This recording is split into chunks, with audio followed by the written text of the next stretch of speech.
Jaha, se olisi heinäkuu ja uusimman Follow Farmer-jakson aika. Kevätrapsi kukkii tässä meidän takana oikeinkin hienosti, niin kuin näkyy. Kukintaa viimeisimmillään, viimeisen päälle hyvän näköistä. Tässä jaksossa vähän kierrellään kasvustoja, katsellaan mitä kuuluu viime jakson jälkeen, miltä näyttää, mitä toimenpiteitä on tehty. Mutta koska meillä Tammsaaren tilalla satoa korjataan melkein joka päivä, niin käydäänpä nyt katsomassa ensin, miten porkkanan nosto hoidetaan meidän tilalla. Mennään katsomaan.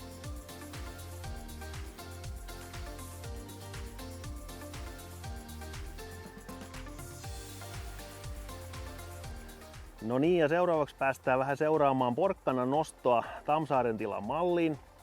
Eli ensinnäkin ennen nostoa niin käytännössä kerran viikossa porkkanasta otetaan näytteitä, jonka perusteella seurataan sitä kasvua. Ja sitten tehdään päätös siitä aloittamisesta, että milloin se koetaan, että se on sen kokosta, että halutaan aloittaa. Ja meillä urakoitsija käy nostamassa. Ainut vaihe oikeastaan koko meidän tilan repertuarissa, missä käytetään urakoitsijaa, niin porkkanan nosto. Meillä käy semmonen 2-rivinen DeWolf naatista nostava nostokone, joka nostaa porkkanat sieltä pellosta naatista nyppäen ne ylös. Ja sitten vierellä kulkee koko ajan perävaunu, missä on laatikot. Ja sitten siellä perävaunun päällä on vielä sitten henkilö avustamassa, että ne porkkanat mahdollisimman nätisti sitten menee laatikoihin ja putoaa mahdollisimman vähän ja saadaan mahdollisimman hyvälaatuista tavaraa sillä tavalla. Eli ainoastaan se nostokone on urakoitsijan, mut kärryt ja kuskit ja kaikki on sitten meidän oma porukka, ketä siinä sitten touhua. Ja päivässä aina nostetaan sen verran, mitä pakkaamo on sitten saanut myytyä. Tilausten mukaan sitten aina mennään, että joka päivä sitten vähän selviää kuinka paljon sitten porkkanaa tarvitaan seuraavaan päivään. Ja heti sitten noston päätteeksi viedään ne tonne laitilaan meidän omalle pakkaamolle kasvimaalle ja siellä ne sitten samana päivänä vielä pestään ja pistetään kilon pusseihin ja lähtevät sieltä sitten kauppoihin ympäri Suomea. Eli nyt ollaan samalla peltolohkolla, missä nostettiin porkkanaa ja sitten myöskin perunaa edellisessä jaksossa on tässä nostettu. Ja tosiaan viimeiset porkkanat saatiin tältä peltolohkolta siinä kesäkuun viimeisinä päivinä nostettua, niin sitten heti kesäkuun 30. päivä me ollaan kylvetty tänne sitten sinappia. Ja nyt ollaan heinäkuun 17. päivä tällä hetkellä, eli pari viikkoa on nyt kasvanut ja ollut hyvä keli ja siihen niin on lähtenyt nätisti liikkeelle. Ja se idea siinä on, miksi jotain yleensäkin kylvetään, niin kun se varhaisvihannesten kasvuaika on kuitenkin vaan se noin 2 kuukautta, niin siinä jää vielä 10 kuukautta sitä aikaa sillä pellolla jotain toimenpiteitä tehdä, niin sekin mun mielestä täytyy ottaa niin huomioon ja käyttää hyväksi sekin aika. Et yksi vaihtoehtohan, että ei tee mitään ja antaa rikkaruohojen kasvaa, mutta sekin on niin huono vaihtoehto, että halutaan pitää se pelto vihreänä ja sinapissa on vielä semmoinen tarkoitus, eli nyt se ideana, että se kasvaisi tästä nyt sitten semmoiseksi miehen mittaiseksi suurin piirtein ja sitten se lopulta murskataan tähän peltoon ja sitten se massa kaikki myllytetään vielä sitten maahan sisälle, niin silloin sitten semmoista maata puhdistavaa, desinfioivaa vaikutusta sitten vielä niin saadaan tavallaan tämä loppukasvukausikin käytetty hyödyksi. Ja jos me nyt vähän katsotaan, tänne on 20 kiloa hehtaarille ihan rapidilla kylvetty ja nyt ollaan niin hyvässä vauhdissa ja jos vähänkin saadaan vielä kosteutta lisää, niin se on kyllä tosi nopeasti kasvaa ihan valtava massan tähän näin. Niin tarkoituksena on, niin kuin sanoin, niin pitää se maa koko ajan vihreänä, niin silloin se on maan kasvukunnon ja kaiken muunkin kannalta, niin se on se kaikkein järkevin ratkaisu sitten, jos nyt varhaisviljelijät voi mistään maan kasvukunnosta kauheasti puhua, kun niitä peltoja vähän myöskin ehkä joskus joudutaan raiskaamaan, mutta koitetaan sitten hiukan paikata näitä itse aiheutettuja virheitä, mutta olen aika tyytyväinen tällä hetkellä tähän kasvustoon, että toki nyt on ollut sen verran sateista, niin nämä on saatu netisti lähteä liikkeelle, että jos on tosi kuivaa, niin nämä varhaiset maat, kun nämä nyt on tämmöistä hyvinkin hiakkasta maata, niin ne kuivuu kanssa sitä aika nopeasti, niin on joskus vähän haasteita saada itämään näitä saneerauskasveja, mutta nyt tällä hetkellä niin hyvä startti ainakin. Odotellaan sitten saada se siihen miehen mittaiseksi kasvatettua. Mutta käydään sitten vielä vähän katsomassa, että mitä puimurikasveille kuuluu, niin mennään sinne sitten vielä vähän ihmettelemään.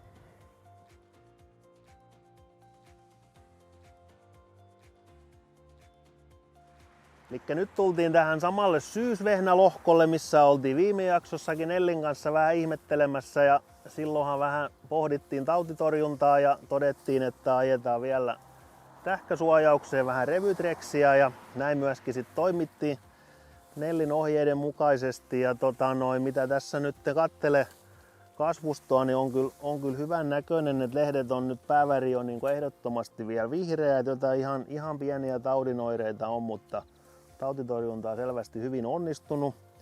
Ja tosiaan vihreä väri vielä kertoo, että yhteyttämistä tapahtuu, kasvua vielä tapahtuu, että jyvien täyttyminen, pullistuminen on nyt kovassa käynnissä ja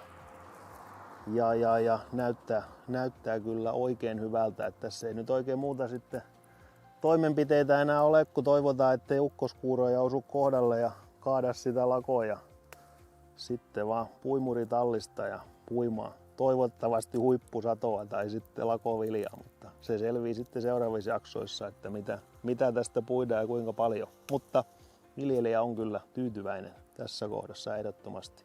Hiukan tämmöisiä taudinoireita kasvustosta lehdistä löytyy tämmöisiä, ja nyt kun BASFin agronomit on kesälomalla, niin viljelijällä ja kuvaajalla ei ollut ihan käsitystä, että mistä taudista tarkasti on kysymys, niin laittakaapa katsojat nyt kommenttikenttää veikkauksia ja tietoja, että mistä on kysymys, niin katsotaan saadaanko siihen selvyys. Voitaisiin käydä vaikka vielä tuossa kauralohkolla vähän katsomassa, että mitä siellä kuuluu tällä hetkellä.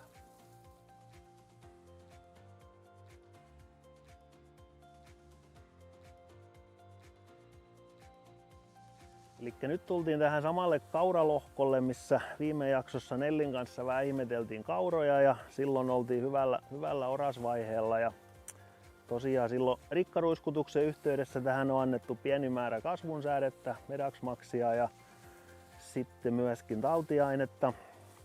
Ja silloin oli Nellin kanssa keskustelua sitten jatkotoimenpiteistä ja kasvuolosuhteet oli tosi hyvät ja rupesi näyttää tosi rehevältä, niin ennen kuin tuli lippulehdelle, niin ajoin sitten vielä toisen kasvunsääteen siihen sitten, ettei vaan mene liian pitkäksi, kun näytti, että kasvu on niin todellakin hyvää ja ihan mukavasti on lyhentynyt aika sopivan mittaista. Ja nyt on sitten heinäkuun helteet vihdoinkin alkaneet, niin mä luulen, että pituus jää nyt oikein sopivaksi sitten tässä kohtaa. Ja tosiaan silloin oli keskustelua myös sitten tästä mahdollisesta punahomeruiskutuksista ja se on nyt sitten varmaan tällä hetkellä hyvinkin ajankohtainen se, että miten sen kanssa sitten tulisi tehdä, ja ehkä oma ajatus siihen sitten on, että se on vähän kyseenalainen se, miten hyvin se sitten aina toimii, se on niin olosuhteista ja kaikista sitten kiinni, että viekö se sen punahomeen pois vai ei, mutta ehkä nyt kuitenkin kun kasvustot on tänä vuonna hyviä ja kuitenkin kosteuttakin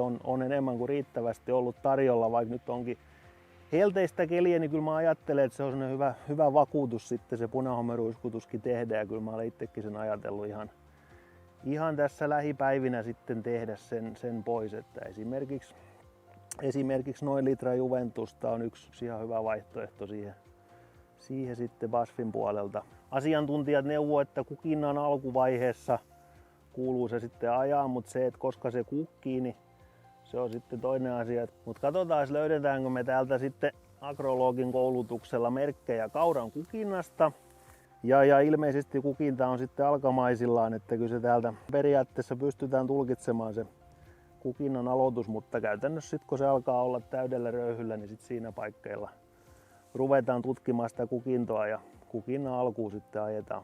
Tällaisellakin lohkolla, kun on hiukan epätasaisuutta sitten kuitenkin, niin kuin aina kaikissa lohkoissa on, niin jossain reunassa se on paljon pidemmällä kuin toisessa reunassa, niin totta kai jokinlainen kompromissi siinä sitten joudutaan tekemään, mutta kyllä mä ajattelisin, kun lämpötilatkin on vielä korkeita tällä hetkellä, niin kehitys on nopeaa, niin ihan varmaan tässä muutaman päivän sisällä niin ruiskutus olisi hyvinkin ajankohtaista tehdä. Niin ei muuta kuin vaan ruiskuun vedet valmiiksi ja odottelemaan sopivaa keliä.